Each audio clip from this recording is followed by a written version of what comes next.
What comes to your mind when you hear medieval warfare? Knights in shiny armor? Sword fights? Maybe a big wooden castle with a drawbridge? You're not wrong. But here's the thing, there's so much more to it than just that. Behind every bloody battle and muddy battlefield, there was technology evolving in the shadows. War wasn't just about bravery, it was also about invention. About brains just as much as brawn. Every clash between kingdoms became a laboratory for innovation. New tools, new defenses, and new strategies were born from the simple desire to survive and conquer. Understanding this evolution is like tracing the history of how humans turned brute force into an art form, and sometimes into horror. And the story of medieval warfare isn't just swords and shields. It's a story of experimentation, failure, and surprising brilliance. It's about how everyday people adapted to survive in a world where danger constantly evolved. In this story, a sharpened stick could be revolutionary.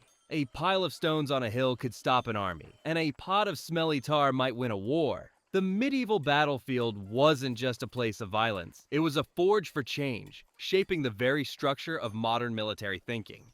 The religion wasn't just a set of beliefs, it was a driving force behind many medieval wars. The church didn't just sit on the sidelines, it often played general. From local skirmishes blessed by bishops to massive campaigns like the Crusades, religion provided both the motive and the justification for war. Clergy would rally peasants with sermons about holy duty, sin, and eternal reward. A soldier who died in a religious war wasn't just a fallen warrior, he was a martyr. The Crusades, in particular, illustrate this marriage of faith and warfare. Armies marched for thousands of miles, not just for land, but for salvation. Popes promised absolution of sins to anyone who joined. This religious fervor helped raise enormous armies, but it also made the fighting more brutal. Battles weren't just about land, they were about belief, and that made them more intense, more unforgiving, and more emotionally charged. Religious symbols, too, became part of military life. Crosses on shields, saints painted on banners, monks blessing swords. Soldiers believed that divine power was on their side,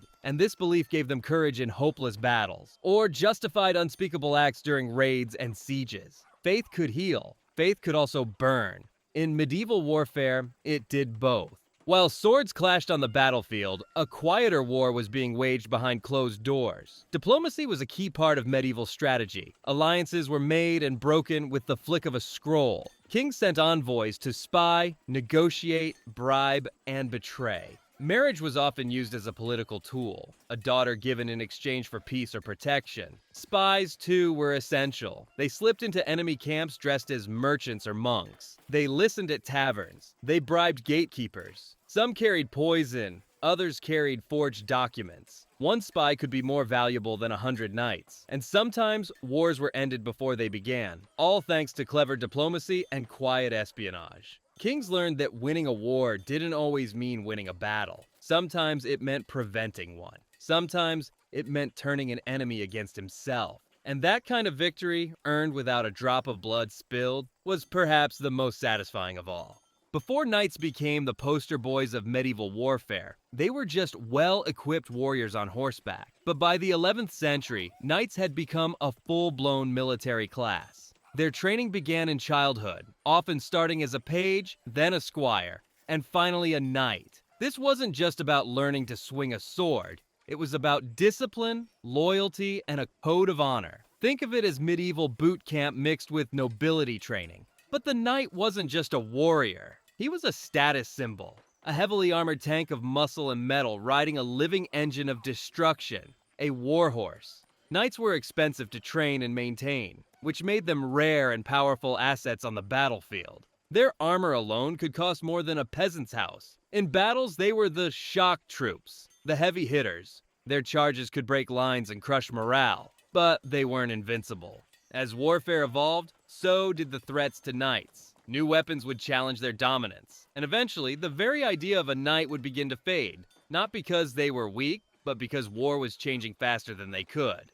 Early medieval weapons were simple but deadly. Swords were expensive and usually reserved for the elite, while axes and spears were more common among foot soldiers. But don't let simplicity fool you. These tools could tear through flesh, crush bones, and win battles. Spears, for example, were incredibly versatile. A farmer could sharpen a stick and turn it into a weapon overnight, and in trained hands, spears could stop a charging cavalry if arranged in tight formations like a hedgehog of doom. Axes were brutal, especially when used in close combat or by Viking raiders. And maces? Oh, maces didn't even need sharp edges. They crush armor and skulls with raw, blunt force. Over time, blacksmiths got better. Blade designs changed, metal quality improved. The sword evolved from a simple double-edged blade to curved sabers and elegant longswords. Weapons became not just tools of war, but symbols of rank and regional pride. Some swords were so revered they were named and passed down like family heirlooms. Still, every weapon had a counter, and every soldier had to adapt. A sharper sword might win a duel, but what if your enemy brought something far deadlier? A longbow or a cannon? When it came to medieval defense, castles were the kings of the landscape. Towering stone walls, deep moats, drawbridges, murder holes, arrow slits. These weren't just homes for nobles. They were war machines built to withstand sieges that could last months. At first, castles were made of wood, easy to build, but also easy to burn. That didn't last long. As soon as attackers brought fire, defenders turned to stone. And once castles became stone fortresses, everything changed. You couldn't just run up and knock on the front gate anymore. You needed ladders, siege towers, or brute strength. The layout of a castle was often a puzzle of deadly design. Courtyards were narrow to funnel attackers. Stairs spiraled clockwise to give defenders the advantage. High ground meant visibility and range for archers. Some castles had secret tunnels for escape, or surprise attacks from behind. But castles were expensive and took years to build. So they were both symbols of power and massive investments. They made people feel safe and made enemies think twice. Still, no fortress is perfect. And as new siege technologies appeared, even the mightiest castle would tremble. Alright, let's talk about sieges. Because not every battle was fought in open fields with heroic duels and dramatic speeches. Sometimes war was just a long, uncomfortable waiting game. A siege was like telling your enemy, "We're not going anywhere, and neither are you." So how do you take down a massive stone castle? You bring out the big toys. And by toys, I mean absolute nightmares made of wood, rope, and medieval imagination. Enter the trebuchet. This wasn't just a giant slingshot. It was a gravity-powered war machine that could launch a 90-kilogram rock the size of a fridge over 300 meters. Sometimes they didn't throw rocks at all. Rotting animal corpses, barrels of burning tar, or even diseased bodies were flung over castle walls. Why break the walls when you can break morale or start a plague? Then there were battering rams. Wooden logs with iron tips, swung back and forth by sweaty, shouting soldiers under a protective roof called a ram's head. Think of it like a medieval version of trying to kick open a bank vault with a tree. And of course, siege towers, massive wooden buildings on wheels, filled with soldiers ready to storm the walls like an angry Trojan horse. They'd roll up to the wall, drop a drawbridge, and charge. Sounds brave? Sure. But imagine standing inside one while arrows, fire, and boiling oil rain down on you. Siege warfare wasn't glorious. It was dirty, dangerous, and often a game of patience, but it forced both sides to innovate. Every castle upgrade brought a new counter-weapon. Every new weapon brought new defensive tricks. It was a deadly arms race, centuries before gunpowder ever showed up. If you were a knight charging on horseback, the last thing you wanted to see on the battlefield was a line of longbowmen. Because these guys, they were silent death. The English longbow wasn't just a bow, it was a monster. Over 6 feet tall, made from yew wood, and capable of launching arrows at insane speeds. A skilled archer could fire 10 to 12 arrows a minute, each with enough power to pierce armor. And when hundreds of archers loosed their arrows at once, it literally rained death. Battlefields like Agincourt proved just how deadly longbows were. English archers shredded heavily armored French knights before they even got close. The battlefield turned into a muddy graveyard of horses, steel, and shattered pride. But using a longbow wasn't easy. Archers trained from childhood. Their bodies were physically shaped by it, bone deformities, thickened muscles in the arms and back. These weren't just guys pulling strings. They were living war machines. And the best part? Archers didn't cost as much as knights. So instead of one expensive warrior in armor, you could have a dozen archers. From a financial point of view, it was a bargain. From a strategic point of view, it was revolutionary. The longbow was a game changer. It leveled the playing field between the noble elite and the common soldier. For once, the battlefield wasn't just about who had the most money. It was about who had the best aim. Now let's talk about the real game changer. The big, smoky, loud entrance of gunpowder. When gunpowder weapons first showed up in Europe during the 13th and 14th centuries, they were, honestly, kind of terrible. Cannons exploded, guns misfired, and everything smelled like a fireworks factory on fire. But even in their clumsy, unreliable beginnings, they terrified people. The first cannons were used more to scare than to kill. They made huge noise, smoke, and blew massive holes in morale, if not in walls. But over time, engineers got smarter. Cannons got bigger, stronger, and, crucially, more accurate.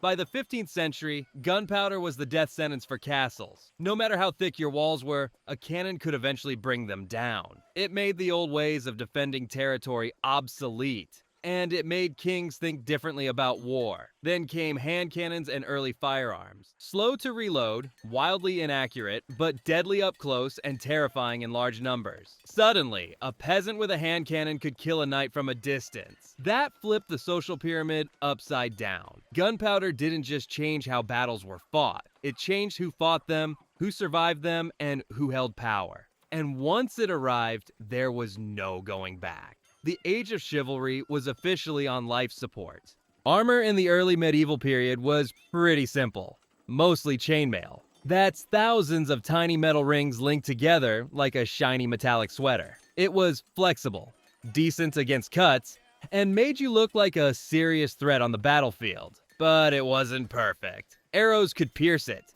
Blunt weapons could break bones underneath it. And let's be honest, it probably didn't smell great after a long day of fighting. So, armor had to evolve. By the late medieval period, full-plate armor was in fashion. Picture a knight covered head to toe in articulated steel plates, moving like a medieval Iron Man. This stuff was handcrafted, beautifully designed, and surprisingly mobile. You've probably heard the myth that knights in plate armor had to be lifted onto horses by cranes. That's not true. A well-fitted suit let a trained warrior run, jump, and fight just fine. It just made everything louder and more dramatic. Plate armor turned knights into tanks. Arrows bounced off. Swords glanced away. Even some early bullets couldn't get through unless fired at close range. But all that protection came with a price. Weight, heat, and cost. Only the wealthiest could afford a full suit. And as gunpowder spread, even the best armor couldn't keep up. So what do you do when technology outpaces your defense? You adapt or you disappear. And for knights, the end was getting closer. For centuries, the knight was the ultimate warrior. But no warrior stays on top forever. As gunpowder spread and armies became larger and more professional, knights began to fade into the background. Part of the problem was economic. Knights were expensive, their horses, weapons, armor, it all cost a fortune. And training took years. But if you could train a peasant to shoot a musket in a few weeks and field 100 of them for the price of one knight, which would you choose? Simple math, brutal logic. Tactically too, knights were becoming liabilities. Cavalry charges didn't work well against disciplined infantry with firearms and pikes. And sieges were less about heroic sword fights and more about who had the bigger cannon. Still, the knight didn't vanish overnight. For a while they held on, serving as elite units, leading charges, commanding respect, but eventually they became more ceremonial than functional. Their armor turned into pageantry. Their titles became honorary. The age of chivalry ended not with a bang, but with a musket shot and a cannon blast. Once kings realized they could field large, trained armies instead of relying on nobles and their knights, warfare changed again. The old feudal system, where lords provided troops in exchange for land, began to crumble. In its place rose the professional army, full-time soldiers paid by the state. These armies trained together, marched in formation, followed orders, and didn't just vanish after harvest season. Discipline became the new weapon. Battles were no longer chaotic brawls between rival nobles. They became coordinated movements, like chess games with human pieces. Captains had to think about food supplies, road conditions, morale, and more. Logistics became just as important as bravery. Mercenaries also became common. Skilled warriors who fought for gold rather than glory. Some were loyal, many were not, but they were effective.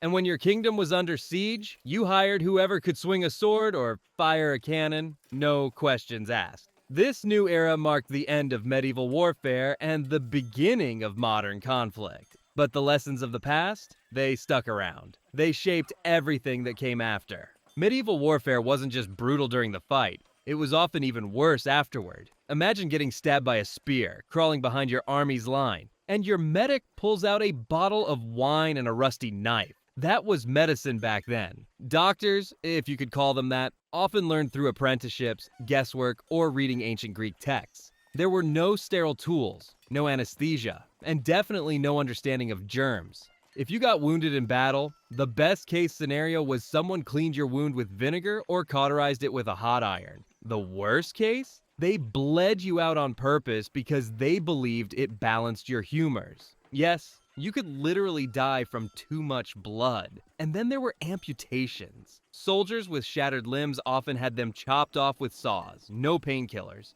Just bite down on a stick and scream into the wind. Infection? Almost guaranteed.